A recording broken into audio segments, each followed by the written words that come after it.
அங்கேருந்து வந்தார் விஜய் சார் எல்லாரும் ஹாய் குட் மார்னிங் என்னை பார்த்தார் ஹாய் நான் எதுக்கு குட் மார்னிங் சரி இவங்க எல்லாம் யாராவது திட்டுறாங்க ஹாய் சார் அப்படின்ட்டு விட்டுட்டேன். ஒரு ஃபோன் எடுத்து காட்டினேன் சார் இந்த கிஃப்ட் உங்களுக்கு கொண்டாந்துருக்கேன் உங்களுக்கு கொடுக்கலாமா அந்த கிஃப்ட்டை கொடுத்தேன். அப்போவே ஒரு சிஎம் ஆயிடுவாருன்னு சொல்லி கிஃப்ட் கொடுத்தேன்.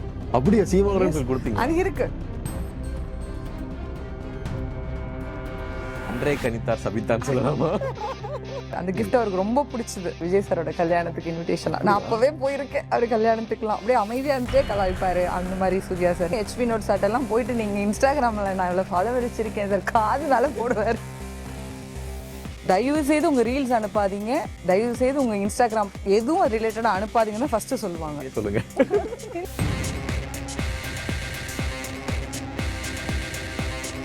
சர்தார் 2 உடைய ப்ரொமோஷன்ஸ் வீடியோஸ்லாம் பார்த்துட்டு இருக்கிறோம். சர்தார் ஃபுல்லா த்ரோ அவுட் கார்த்தி சார் கூட இருப்பீங்க. ஆமா. சோ அத பத்தி சொல்லுங்க. சர்தார் 2ல மல்லிகா இல்ல. இல்லையா? இல்லனே சொல்லிட்டீங்க. இல்ல சிலர்லாம் சொல்லுவாங்க இருக்கலாம் இல்லாமலும் இருக்கலாம். அதெல்லாம் எதுக்கு பாவம், அதெல்லாம் வேண்டாம். சர்தார் 2ல இல்ல. சர்தார் 2ல இல்ல. மல்லிகான்ற கேரக்டர் வர மாதிரி இருந்தது. கால் ஃபர்லாம் வந்துச்சு அகைன். அப்புறம் சார் மித்ரன் சார் என்ன எனக்கு மித்ரன் சாரும் விஷால் அண்ணா மூலியமா தான் இன்னைக்கு ஆஃப்டர் இரும்பு திரைக்கு அப்புறம் தான் நான் ஒரு 50-60 படங்கள் பண்ணியிருக்கேன். 2017 வந்த இரும்பு திரைக்கு அப்புறம் தான். அது என்னோட குருகாரனா PS மித்ரன் அவர்கள் தான் சொல்லணும். ஸோ அவரு தான் இது நம்மளுடைய சர்தார்லேயே எனக்கு வாய்ப்பு கொடுத்தது. த்ரூட்டாக வந்தது அந்த மல்லிகா கேரக்டர் கார்த்தியானோடய த்ரூட்டாக வரும். ஸோ சர்தார் 2ல அன்ஃபார்ச்சுனேட்லி மல்லிகா இல்லை, பாவாடசாமி மட்டும் தான் இருப்பாரு. முனிஷ்காந்த் சார் இல்லை. ஓகே. ஆக்சுவலாக நீங்கள் வந்து அண்ணன் கூட நடிச்சிருக்கீங்க, தம்பி கூட நடிச்சிருக்கிறீங்க, அண்ட் ஈவன் ரெட்ரோலையும் கடைசியாக அந்த தங்கச்சி ரோல் அந்த சிஸ்டர் ரோலும் நடிச்சிருப்பீங்க. அண்ணன் தம்பி 2 பேர்கிட்டையும் ஏதாவது ஒரு ஒத்துமை பார்த்தீங்களா? அது ஏதாவது அவங்க கேரக்டர்ஸ் பார்த்துருப்பீங்களா? ஏதாவது இருந்ததா? 2 பேருமே பயங்கர டிசிப்ளின். இவர் அப்படியே ஒரு இன்ட்ரோவர்ட், அவர் எக்ஸ்ட்ரோவர்ட்னு சொல்லுவாங்க. அந்த மாதிரி இவர் ரொம்ப சூர்யா சார் ரொம்ப சைலண்ட், அது எல்லாருக்குமே தெரிஞ்சது தான். பட் அவர் சிரிச்சுட்டே அப்படியே அமைதியா இருந்துட்டே கலாய்ப்பாரு. அந்த மாதிரி சூர்யா சார். நான் 2 படமும் த்ரோட்டா நிறைய நாட்கள் ஒர்க் பண்ணேன். அந்தமான்ல அது ஃபுல் ஷூட் ரெட்ரோ, இது வந்து சென்னை கொடைக்கானல் இதெல்லாம் இங்க ஒர்க் பண்ணோம். சூர்யா சார் அப்படிதான் ஒரு சாமன் சைலண்ட் அந்த மாதிரியான பர்சன் தான். கார்த்தியானா நல்ல ஜாலியா இருப்பாரு. அப்படியா? அவர் ரொம்ப ரொம்ப ரொம்ப ரொம்ப ஜோவியலான பர்சன் தான். நான் நடிகர் சங்கத்திலே இருக்கிறனால கார்த்தியானாவோட நிறைய விஷயம், கார்த்தியானா விஷயம் நிறைய டிராவல் ஆகும். எங்க அண்ணா கார்த்தியண்ணா. அடுத்து என்ன படங்களை நாங்க பார்க்கலாம்? இப்போவே இந்த வருடம் நிறைய படங்கள் ரிலீஸ் ஆயிடுச்சு. மிடில் கிளாஸ், நூறுசாமி, ஜனநாயகன்ல ஒரு சின்னதாக பண்ணியிருப்பேன் அதுதான். தென் இப்போ வந்து மகுடம் எல்லாமே. அடுத்து மக்கள் காவலன் பண்ணியிருக்கேன். மணிகண்டன் அவர்களுடைய நீலம் ப்ரொடெக்ஷன்ல அடுத்த படைப்பு பண்ணியிருக்கேன். பிகாஸ் இது ஜேபேபிக்கு அப்புறம் பண்ற படம் மக்கள் காவலன். அதுலயும் ஒரு நல்ல ரோல் பண்ணியிருக்கேன். மணிகண்டன் எப்படி என்ன மாதிரியான? It was amazing. அவரோட ஒர்க் பண்ணது ரொம்ப நாளா வெயிட் பண்ணிட்டு இருந்தேன். அவரோடையும் ஒர்க் பண்ணணும். நல்ல ஒரு ஒரு நம்பிக்கை கொடுக்குற நட்சத்திரமா வந்துட்டு இருக்காருல்ல தமிழ் சினிமாக்கு அடுத்து. ஸோ அவரோட ஒர்க் பண்ணணும்னு ரொம்ப நாளா நினைச்சிட்டே இருப்பேன். அது நடந்தது. அதுக்கு யூனிவர்ஸ்க்கும் கடவுளுக்கும் நன்றி. அவரோடய தான் ஒர்க் பண்ண, அவரோட தான் வரும் எல்லா என்னோட காம்பினேஷன்ஸும் நல்லா இருக்கும். ஸோ சபிதாக்கா வந்து நாங்கள் வந்து படங்கள்ல இப்படி பார்க்குறோம். இதை கன்ஃபார்மாக உங்களை இன்டர்வியூக்கு எல்லாருமே கேட்க தான் செய்வாங்க. இன்ஸ்டாகிராமில் பார்த்தா அந்த கிளாமரஸ் வீடியோஸ் அதெல்லாம் பார்க்குறோம். ஸோ அந்த வீடியோ போடுறதுக்கான காரணம் என்ன? இல்லை ஏன்னா உங்க படங்கள் நல்லா நடிக்கிறாங்களே, இவங்க ஏன் அது பண்ணணும் அப்படின்னு ஒரு தாட் ப்ராசஸாக கேட்டேன். கண்டிப்பா நல்லா நடிச்சா சமூக வலைத்தளத்துல அவங்க இப்படிதான் இருக்கணும்ன்ற ஏதாவது ஒரு கோட்பாடு இருக்கா? இல்ல இல்ல அதான் நான் கேட்கறேன். தெரியும் இந்த மாதிரி திருப்பி எனக்கு கேட்பீங்கன்னு தெரியும் எனக்கு. எனக்கு தெரியல, அதான் நானும் தெரிஞ்சுக்கணும். சப்போஸ் அப்படி இருந்தா அப்படியே அதை டிராவல் பண்ணலாமே அப்படின்றது. அப்படிலாம் ஒரு கோட்பாடு ஐடியா இருந்தா குர்ரா அப்படின்றீங்களா? கேட்கறேல சரி அப்படிலாம் நீங்க என்ன பண்ணுவீங்க யோகி? அதெல்லாம் இல்ல, கேட்கறதுனால கேட்குறீங்க, அது புரியுது எனக்கு. அதெல்லாம் இல்ல. சி ஆல்வேஸ் நீங்க 1947 நிறைய படங்கள் சொன்னீங்க. என்னோட முக்கியமான படம் 1947 விட்டுட்டீங்க. பாவம், அது நிறைய பேருக்கு அது டக்குன்னு ரெகக்னைஸ் ஆகாது. ஏன்னா ஒரு ஃபுல் பிளாக் மார்க் அப்படி இருக்கும் மேக்கப் எல்லாமே. ஸோ அப்படிதான் என்ன எல்லா படங்கள்லையும் பார்க்குறாங்க, எல்லா படங்களையுமே பார்க்குறாங்க. நானும் ஒரு பொண்ணு தாங்க. எனக்கு வந்து I want to be like, நான் ஒரு ப்ரெசன்டபிளாக இருக்கணும், ஒரு கிளாமரஸாக இருக்கணும், நானும் இப்படி எல்லாமும் இருக்கேன் அப்படின்றது. தட் இஸ் கம்ப்ளீட்லி என்னோட பர்சனல் லைஃப் தான் இன்ஸ்டாகிராம். அதில் வந்து எதையும் வந்து நான் இன்ஸ்டாகிராமை பார்த்து யாரும் இப்போ வேலை கொடுக்கறது கிடையாது. எந்த தமிழ் சினிமா டைரக்டர்ஸும் அதை பண்ணுறது. தயவு செய்து உங்கள் ரீல்ஸ் அனுப்பாதீங்க, தயவு செய்து உங்கள் இன்ஸ்டாகிராம் எதுவும் ரிலேட்டடாக அனுப்பாதீங்கன்னு ஃபர்ஸ்ட் சொல்லுவாங்க. சொல்லுங்க. இல்லைங்க இல்லைங்க, டேரக்டர்ஸ் சொல்றேன். இப்போ கார்த்திக் சுப்ராஜ் சார் கூட எல்லாம் ஒர்க் பண்ணிருக்கேன்ல, அவருக்குலாம் என் இன்ஸ்டாகிராம் ப்ரொஃபைல் எதுன்னு தெரியாது. அதெல்லாம் அவங்களுக்கு தேவையில்லை. ஓகே. என்னுடைய கதாபாத்திரம் என்ன, எனக்கு கொடுக்கப்படுற கதாபாத்திரத்துல எனக்கு ஆடிஷன் கூப்பிட்டாங்க ரெட்ரோல சூர்யா சார் தங்கச்சியா பண்றதுக்கு. அவ்வளோ பெரிய பக்க சீன் அது. நான் அதுல பேசிருக்கிறது ஒரு சில வார்த்தைகள் இருக்கும், ஆனா அதுல இவ்வளோ பெரிய சீன் ஆடிஷன் பண்ணாங்க. பேப்பர், ஓகே, ஒரு ஃபுல் பேப்பர் ஒரு ஈவினிங் எனக்கு நடந்தது. இந்த மாதிரி ஒரு இடத்துல ஒரு ஆடிஷன் நடக்குது. ஸோ அதுதான் வந்து அவங்களுக்குலாம் தேவை. இன்ஸ்டாகிராம் கம்ப்ளீட்லி என்னோட பர்சனல் திங். அதை நான் எதோடய ஒர்க்கோட நான் மிங்கிள் பண்றது கிடையாது. நடிச்சிருக்கேன் அப்படின்னு ஒரு போஸ்ட் போடுவேன், அவ்வளவுதானே தவிர அது வாண்டடா பண்றதுன்னு இல்லை. ஓகே, சப்ஸ்கிரிப்ஷன் வச்சிருக்கேன், எனக்கு காசு வருது. சினிமாவில் வேலை இல்லாத நேரத்தில் நான் என்ன பண்றது? ஏதோ சப்ஸ்கிரிப்ஷன் மூலியமா ஒரு பைசா வருது. நான் என் குடும்பத்து வீடு வாங்கியிருக்கேன், இஎம்ஐ கட்டணும், ஓடிக்கிட்டு இருக்கு. என் கஷ்டம்லாம் யாருக்கும் சொல்ல புரியாது. கமெண்ட் போடுறவங்களோ இல்லை எல்லாரும் பேசிடலாம். யாரும் ஒரு கிலோ அரிசி கூட வாங்கி கொடுக்க முடியாது. அவங்களுடைய கஷ்டத்தை அவங்கவுங்க தான் பார்த்துக்கலாம். நிறைய வரும், இதுக்கெல்லாம் கமெண்ட்ஸ் வரும்னு எனக்கு தெரியும். இதுக்கெல்லாம் நாங்கள் ரெடி தான்.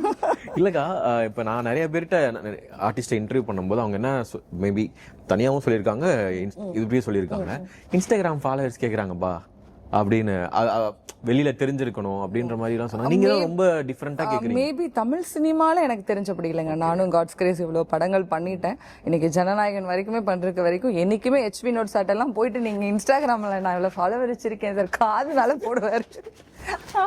அவர் வந்து போன் நம்பரை மாத்திட்டு போற ஆள். அவருலாம் ஒரு படத்தை பிடிச்சா டக்குன்னு அடுத்து என்ன போயிடுவாரு அவரு. சரிடா பெண்ண அப்படின்னு வச்சிருக்கியாமா, ரொம்ப சந்தோஷம், ஒன்னும் பேச மாட்டாரு. அடியம்மா வச்சிருக்கியாமா, தம்பி இந்த பொண்ணு நிறைய இன்ஸ்டாகிராம்ல ஃபாலோ வச்சிருக்க பாத்துக்குப்பா அப்படின்ட்டு போயிடுவாரு.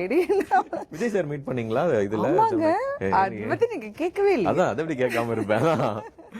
லாஸ்ட் ஜனநாயகன்ல நடிச்சிருக்கீங்க. சொல்லுங்க விஜய் சார். ஸோ அவருக்காகவே தான் நடித்தேன். அவர் ஆஸ் அ நடிகராக எனக்கு ரொம்ப ரொம்ப ரொம்ப பிடிக்கும். அம்மா வந்து ஒன்ஸ் மோர் படங்கள்லாம் நடிச்சிருக்காங்க, எஸ்எஸ் சார் டைரக்ஷனில். ஸோ அவங்க அப்பாவோட டைரக்ஷனில் விஜய் சாரோட படத்தில் நடித்தாங்க ஒன்ஸ் மோர். ஸோ அது மூலயமா அம்மாவுக்கு கல்யாண இன்விடேஷன்லாம் வந்தது. விஜய் சாரோட கல்யாணத்துக்கு இன்விடேஷன்லாம் நான் அப்போவே போயிருக்கேன். அவர் கல்யாணத்துக்குலாம் ஒரு ஒயிட் கோட் சூட்லாம் நான் போட்டுட்டு ஸ்கூல் முடிச்சு வந்து எண்ணெயை வாரிட்டு அந்த போட்டோலாம் கொடுக்க மாட்டேறாங்க. இப்போ அவரு கூட எடுத்த போட்டோவும் வர மாட்டேங்குது. வெயிட் பண்ணிக்கிட்டே இருக்கேன். ஸோ பவுனும் நான் சொன்னேன், சார் எங்கள் அம்மா அவங்க கூட ஒன்ஸ் மோர்ல நடிச்சிருக்காங்க சார் அப்படின்னு. ஃபர்ஸ்ட் அவர் வந்தது சொல்லணும்.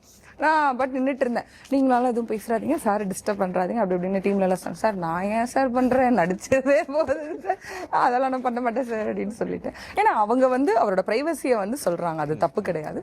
சரி ஓகே சார், கண்டிப்பாக நான் போனேன்னா என் வேலையை பார்ப்பேன் சார் அப்படின்ட்டு வந்து வேலையை பார்த்துட்டு இருந்தோம். வந்தாரு. நான் அந்த ட்ராலி சின்ன சீன் தான் அது. என்ன கூட கேட்டாங்க, நூறுசாமி எல்லாம் பார்த்துட்டு ஏன் நீங்க நடிச்சீங்க? ஒன்லி பிகாஸ் ஆஃப் தளபதி விஜய் அப்படின்ற விஷயம். ஏன்னா லாஸ்ட் மூவி உண்மையாவே லாஸ்ட் மூவி ஆயிடுச்சு. ஸோ அது அன்எக்ஸ்பெக்டட். லக்கிலி அந்த சீனும் படத்துல வந்துச்சு. அது ரொம்ப ரொம்ப ஹாப்பியா ஃபீல் பண்ணேன். ஒரு ட்ராலியை வச்சு நான் நின்றுட்டு இருந்தேன். அங்கேருந்து வந்தார் விஜய் சார். எல்லாரும் hi hi good morning good morning. என்னையும் பார்த்தாரு ஹாய் குட் மார்னிங். நான் எதுக்கு குட் மார்னிங் சொல்லி இவங்க எல்லாம் யாராவது திட்டுறாங்க, ஹாய் சார் அப்படின்ட்டு விட்டுட்டேன். அப்படின்ட்டு விட்டுட்டு நான் அப்படி நகர்ந்து சீன் முடிய அடுத்தடுத்தது போகும்போது அங்கேருந்து நேராக வந்தார். இந்த சச்சின் படத்தில் வருவாங்கல்ல, ஹலோ ஹாய் அப்படின்னு அந்த மாதிரியே வந்தார். இவர் என்ன நம்ம நோக்கி வராரு, பவுன்சர்லாம் பார்த்தா நம்ம ஏதோ பேசிட்டோம்னு நினச்சிக்க போகிறாங்க. நான் பயந்துட்டு எனக்குள்ள ஒரு ஸ்டெப் பேக்காகவே இருந்தேன். நம்மளா போய் அவங்களை டிஸ்டர்ப் பண்ண வேணாம் அப்படின்ற ஒரு விஷயம் அப்படின்றனால. ஸோ அவராக வந்து பேசினார், ஹாய் ஹலோ உங்கள் பேர் என்ன பண்ணுறீங்க, எப்படி இருக்கீங்கண்ணா சார் அப்படின்ட்டு. அப்புறம் நான் பேசினேன் 2 செகண்ட்லேயே ஒரு ஃபோன் எடுத்து காட்டினேன். சார் இந்த கிஃப்ட் உங்களுக்கு கொண்டு வந்திருக்கேன், உங்களுக்கு கொடுக்கலாமா? அப்படியா, என்னது காட்டுங்க, காட்டலாமா சார், கொடுங்க. உடனே போனை காட்டிட்டு அந்த கிஃப்ட் கொடுத்தேன். அப்பவே ஒரு சிஎம் ஆயிடுவாருன்னு சொல்லி கிஃப்ட் கொடுத்தேன். அப்படியே சிஎம் சொல்லி கொடுத்தீங்க? அது இருக்கு, கணேஷோ ப்ளீஸ் காட்டுங்க. ரோல அது ரொம்ப நேரம் ஆயிடுமே. ஸோ இந்த மினியேச்சர் தான் கொடுத்தேன். ஓகே. இது வந்து சரண் கேஸ்ட்னு சொல்லிட்டு இன்ஸ்டாகிராம்ல ஒரு பேஜ். அவங்களும் ரொம்ப ஜாலியா தளபதிக்கு கொடுக்க போறோம்னு அவங்களும் எனக்கு ரெடி பண்ணி, எப்படிமா பண்ணீங்க, இது நீங்களே பண்ணீங்களான்னு. சார் நான்லாம் பண்ணேன் சார், இந்த மாதிரி என்னோட ஐடியா அவங்க கிட்ட சொன்னேன் சார். அவங்க இந்த மாதிரி பண்ணி கொடுத்தாங்க. It was very happy. அதை வந்து அவர் கையால் வாங்கிக்கிட்டாரு. அதெல்லாம் நான் மறக்கவே மாட்டேன். நான் சார் இப்போ ஃப்ரீயாக உட்காந்துட்டு இருந்தாரு, ஆரஞ்சு சாப்பிட்டுட்டு இருந்தாரு. சார் நான் அதை போய் எடுத்துட்டு வந்து ப்ளீஸ்மா எடுத்துட்டு வாங்க அப்படின்னாரு. அப்புறம் என்னோட அசிஸ்டன்ட் விட்டு கேரவனில் போய் எடுத்துட்டு வர சொன்னேன். தம்பி அதை எடுத்துட்டு வாப்பா அப்படின்னு சொல்லிட்டு. அப்புறம் எடுத்துட்டு நான் அது ரொம்ப வெயிட்டா இருக்கும்னு நினைச்சிட்டாரு. நான் தூக்கிட்டு வரது அதை பார்த்துட்டு அவர் இருந்து கொடுங்க அப்படின்னாரு. இல்ல சார் அப்படின்னு சொல்லிட்டு அப்புறம் கொடுத்தேன். அப்புறம் அவரும் என்ன பாராட்டினாரு, இவ்வளவு படங்கள் பண்ணிருக்கீங்க. ஏன்னா பூஜாவோட நான் ரெட்ரோல பண்ணிருக்கேன் இல்லையா, பூஜா வேற என்ன இன்ட்ரோ கொடுத்தாங்க. இவங்க சூர்யா சார் படத்துல சிஸ்டரா பண்ணிருக்காங்க, அந்த மாதிரிலாம் இப்பதான் நாங்க ஷூட்டிங் முடிச்சுட்டு வந்தோம் அப்படின்லாம் சொல்றாங்க. ஓ அப்படியா, சூர்யா சிஸ்டரா பண்ணீங்களா? ஆமா. ஏன் இந்த சார் உங்க கூட நடிக்கணும்னே தான் சார் சொன்னாரா, சின்ன ரோல் நடிச்சிருக்கீங்க, ஏன் இந்த அப்படின்னு டைரக்டா கேட்கல, ஏன் இந்த அப்படின்னாரு. அவர் தான் எப்படி பேசுவார் உங்களுக்கு தெரியல, ரொம்ப சைலண்டா தான். ஏன் இந்த சூர்யா சார் சிஸ்டரா பண்ணீங்க, அப்ப ஏன் இந்த சார் உங்க கூட நடிக்கணும்னே தான் சார் அப்படின்னு, உங்களை பார்க்கணும், உங்க கூட நடிக்கணும் sir, that sweet of you, ஏதாவது ஒன்று உங்களை வந்து அப்லிஃப்ட் பண்ணும் சினிமால, டோன்ட் வரி அப்படி இப்படின்னு சொன்னாரு. சார் போட்டோ கண்டிப்பா வாங்கன்னு சொல்லி ஹக் பண்ணி நான் அப்படி வச்சுட்டு போய் போட்டோ எடுத்தாரு. அந்த கிஃப்ட் அவருக்கு ரொம்ப பிடிச்சது, எனக்கு ரொம்ப பிடிச்சிருக்குமான்னு அவர் தன் கையால எடுத்துட்டு போனாங்க. கட்சி சார்ந்த சில பேர்லாம் அங்கங்க ஏதாவது ஈவெண்ட்ஸ்ல பார்க்கும்போது அப்போ வந்து சொன்னாங்க, உங்களோட கிஃப்ட் இந்த இடத்துல சார் வச்சிருக்காரு அப்படி இப்படின்னு சொன்னாங்க. ஆமா, டிவிக்கு ஆஃபீஸ்ல சம்திங் பார்த்ததான் வந்து கட்சியில இருக்கவங்க ஒரு ஈவெண்ட்ல எல்லாம் பார்த்தேன், அவங்க எல்லாம் சொன்னாங்க. கோயம்புத்தூர் போயிருந்தப்போ இப்போ விக்னேஷ் இருக்கார் இல்லையா, கரண்ட் அமைச்சர், அவர்லாம் வந்து சொன்னார், உங்களோட கிஃப்ட் நான் பார்த்தேன், சார் வந்து அதை காட்டினார், வச்சிருக்காங்க. Was very happy. அது பெரிய விஷயம் இல்லைங்களா? அன்றே கணித்தார் சபித்தான் சொல்லலாமா? ஆமா, போச்சு அப்படின்ற மாதிரிதான் இருக்கும். அதுக்கப்புறம் பார்க்கவே முடியல, பட் பார்க்கணும் ஒரு நாள், அவரை என்னைக்காவது ஒரு பார்க்கணும். எங்க நடிகர் சங்கத்தை திறந்து வைப்பாருலாம் சொல்லிட்டு இருக்காங்க, என்னன்றது தெரியல, பட் அவரோட அப்ப எப்படியாவது ஒரு தடவை பார்க்கணும் அப்படின்னு ஸோ நான் நடிகர் சங்கம் பில்டிங் பத்தி விசால் அண்ணா எதுவும் சொல்லியிருக்காரா? ஐ எம் த நியமன செயற்குழு உறுப்பினர்ல இருக்கேன் நான். ஸோ சீக்கிரமா நல்ல நியூஸ் வந்து தமிழ் சினிமாக்கு வந்து கிடைக்க போகுது. நடிகர் சங்கம் மூலியமா நான் சீக்கிரமா பில்டிங் கல்யாணம் பண்ண போறாரு. அண்ணாக்கும் கல்யாணம் ஆயிடும் நல்லபடியா. நடிகர் சங்கத்துல கிட்டத்தட்ட ஒரு 3000 மெம்பர்ஸ் மேல இருக்காங்க. எல்லாருக்குமே ஒரு நல்லது, இத்தனை வருஷம் காலமா வெயிட் பண்ணிட்டு இருக்காங்க. ஸோ இவங்க தலைமை ஏத்து நடந்ததுல நிறைய பிரச்சனைகள், நிறைய கஷ்டங்கள் அவங்களும் பார்த்துட்டே தான் இருக்காங்க.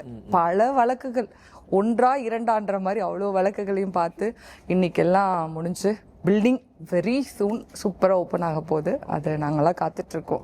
So thank you so much. உங்களுடைய படங்கள், நீங்கள் இவ்வளோ படங்கள் நடித்த அது அந்த எக்ஸ்பீரியன்ஸ் என்கிட்ட ஷேர் பண்ணது ரொம்ப சந்தோஷம். நான் ரொம்ப நாளாக இதை நம்ம பிளான் பண்ணிகிட்டே இருந்தோம். இன்னைக்கு நடந்ததில் ரொம்ப ரொம்ப சந்தோஷம். ரொம்ப ரொம்ப நன்றி. உங்களோட வாய்ஸ் ரொம்ப நல்லா இருக்குது, நிறைய பேர் சொல்லியிருக்காங்க, நானும் இப்போ தான் கேள்விப்படுறேன்.